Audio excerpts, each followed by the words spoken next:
Hello बच्चों, कैसे हो सभी लोग। तो हमारे पास यहाँ प्रश्न दिया है कि हमें इसको हल करना है। किसको? कि tan स्क्वायर 3 थीटा बराबर cot स्क्वायर थीटा दिया है, तो हमें हल करके थीटा का मान निकालना है।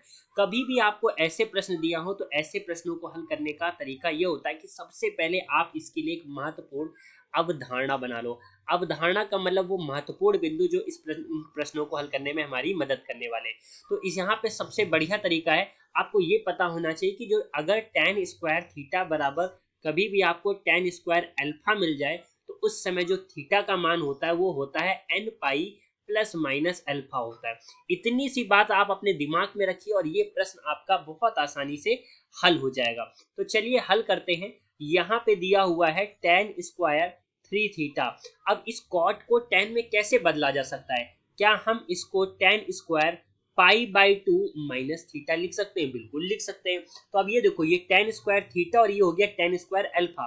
तो अब यही सूत्र हम लोग यहाँ पे लगा देते हैं। तो यहाँ पे आपका 3 थीटा बराबर n pi plus minus alpha. Alpha मतलब हो गया पाई बटे 2 माइनस थीटा।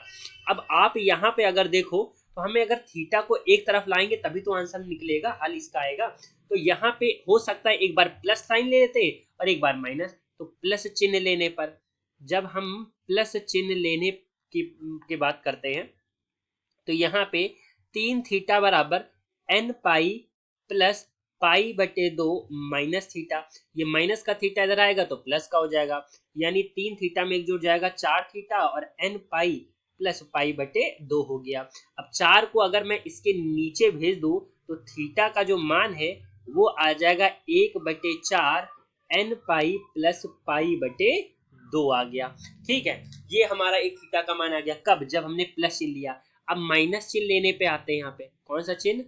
माइनस चिन्ह लेने पर थीटा का मान क्या आएगा, जरा हम लोग ये देख लेते हैं।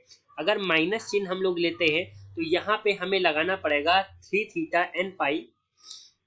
यहाँ पे 3 थीटा n पाई माइनस का, और यहाँ पे क्या हो जाएगा?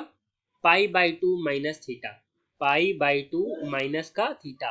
अब यहाँ पे माइनस चिन्ह अंदर जाएगा तब क्या होगा भाई? तो ये माइनस का पाई बाई 2 और ये प्लस का थीटा हो गया। ये प्लस का थीटा इधर आएगा माइनस का, तो 3 थीटा में से 1 थीटा चला गया। 2 थीटा बराबर n पाई माइनस का पाई बाई 2 हो गया। अगर थीटा को यहाँ पे 2 को नीचे भेज दे और यहाँ से पाई को उभयनिष्ठ है बाहर कर ले तो पाई बटे 2 और यहाँ पे n माइनस 1/2। इस तरीके से इस प्रश्न का संपूर्ण हल हो जाएगा। मैं आशा करता हूँ कि आपको ये प्रश्न अच्छे से समझ में आ गया होगा।